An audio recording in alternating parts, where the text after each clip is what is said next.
I love it when you're drinking citrus drinks and you can't feel your tongue and your entire face starts sweating. It's so cleansing. My doctor said I'm allergic to citrus. My brother tried to pick up a banana to make it look like he was talking on the phone, but all the bananas in the bunch came with it and he just looked at me and went, I guess it's a conference call. A++ recovery. Don't encourage him. There's a big difference between food waste, as in farmers destroy tons of food to avoid exceeding quotas, or supermarkets throw away this much edible food because it doesn't sell, and food waste, as in it's not actually within the capacity of humans to perfectly predict and track household food consumption, so a certain amount of food per household inevitably goes bad and has to be thrown out every year. The idea that food waste is the product of thoughtless consumers rather than corporate greed is really insidious. You're offered $1 for every calorie you consume, but you must pay $2,000 per day and can never work a normal job again. You earn $1 for every calorie you eat, but you must also pay a $2,000 daily fee. You can never work a regular job again, including W-2 or 1099 work. You're allowed to exercise and burn calories normally, but you cannot force yourself to vomit food. You can still do small favors or errands for money, but it can't become a steady income source. You're allowed to save, invest, or gamble, and the $1 per calorie rate will never change. If you overeat, you will gain weight like normal. Would you take the deal?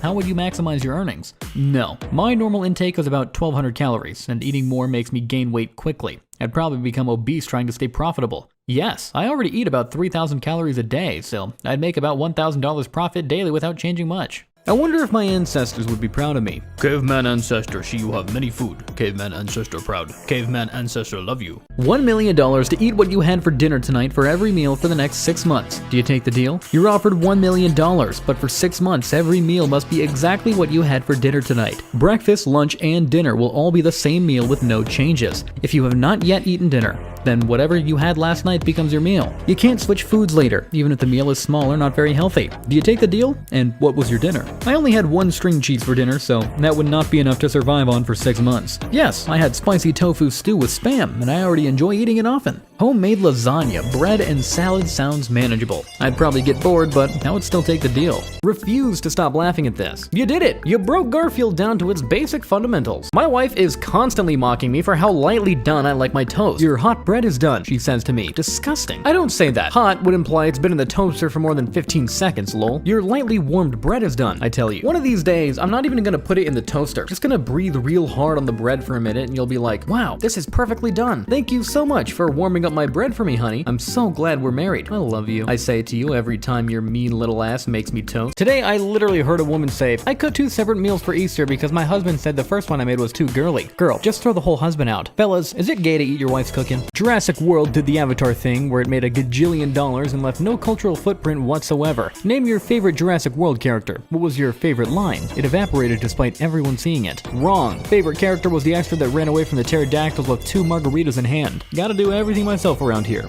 Jimmy Buffett, running park visitor with margarita drinks, uncredited. It's hashtag beer day, which is a great excuse to post pics of the 12,000-year-old site of Göbekli tape, which features some of the oldest possible evidence of beer drinking. We didn't manage to get a powered aircraft off the ground until the 20th century, but beer? We'd nailed that 12,000 years ago. Basically, ever since we developed human brains, we've been desperately trying to turn them off. Humans, evolve self-awareness. Humans, oof, don't like that. Why is this so funny to me? 1. What's the most famous person thing you've ever done? Tom Holland. Oh, I sometimes ring restaurants and pretend to be my own assistant to get a table. So I ring like, hey, this is Tom Holland's assistant and we'd love to come into dinner for 12 people tonight. And they go, oh yeah, sure, of course. We'll get that sorted right away. Unilad. Amazing. Tom Holland. I actually did it today for my family. We're going to a nice restaurant and I know we wouldn't have gotten a table if I dropped my own name. Unilad. You're super famous though. Why not just call and be you? Tom Holland. No, because you never want to start with that. Because if you get to the point where they're like, no, you can't have a table, we're fully booked, you then don't want to be in a situation when you're like, yeah, but I'm Tom Holland. Because then they're thinking, yeah, and you're also a prick. My mom just bought our cat a Christmas stocking even though we're Muslims and don't even celebrate Christmas. She was like, we don't know what religion he is. We can't force him to be Muslim. He's a cat. Christmas songs are so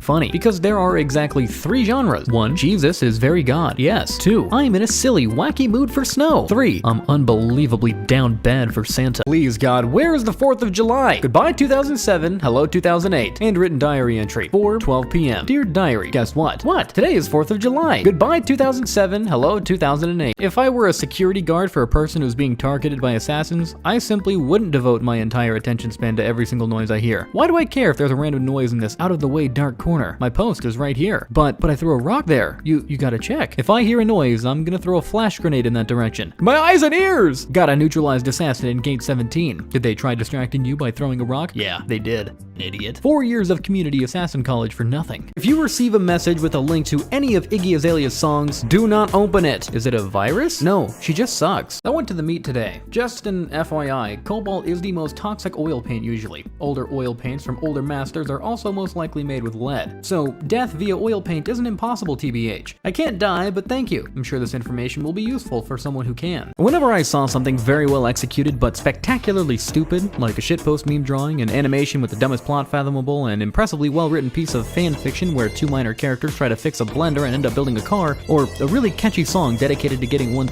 stuck in a toaster, I used to wonder, who has that kind of time on their hands? Before I realized that the idiotic things made by someone with enough drive, skill, and talent to go pro if they wanted to probably already is a professional. If they could be doing far more serious but equally demanding works for a living, they probably do. The question isn't who has this much free time to make something like this, but what the hell were they procrastinating? I think we should take a year off of movies, or maybe just start making less of them permanently. When a movie comes to town, it should be a big event like the circus. Accidentally made this a reality, huh? I had a dream last night that they made a new Bond movie, but they didn't say who was playing Bond. Throughout the movie, you have no idea which character is really Bond because he's undercover, duh. And every single character, no matter how minor, was played by somebody famous, so they could all convincingly be Bond. At the end, it turns out Bond was Leslie Jones. 10 out of 10, greatest spy movie of all time. Take my money. Horror movies should add bloopers, so after watching the main film, you'll be able to sleep. I watched this Indonesian horror movie, and they did have some bloopers, except instead of being funny outtakes, they were points in filming where they were forced to stop because the actress playing as the ghost got possessed a couple of times and they had to do an exorcism.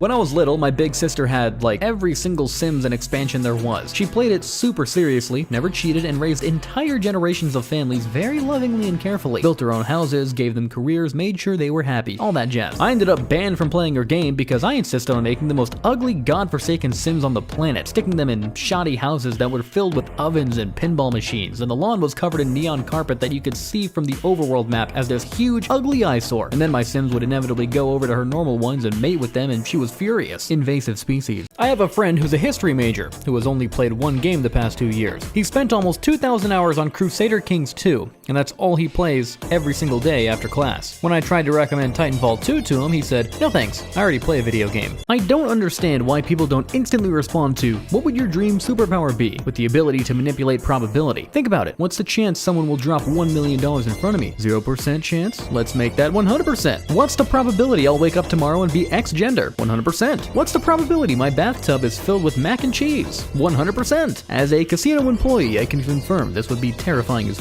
if you ever, and I mean ever, think that you something up royally, remember that organizers of the 1904 Olympic Marathon had 0 stations for water on the 26-mile or 42-kilometer course, accidentally gave North American competitor Tom Hicks a cocktail made of egg whites, brandy, and actual rat poison, had a guy come into the race late wearing a beret and cut-off slacks, sneak into an apple orchard during the race because no food had been given to him for 40 hours, eat rotten apples, projectile vomit onto the track, fall asleep for hours, and finish in 4th place overall because most of the other runners collapsed of exhaustion or injuries, conducted the race on a dusty road, which caused so much dust to be kicked up into the air that an American runner somehow inhaled enough to tear his stomach lining open, accidentally released feral dogs onto the track, the other competitors up so badly that Tom Hicks, the guy who ate rat poison and was hallucinating the entire run, came in 1st place. Hashtag me at work on Wednesday specifically.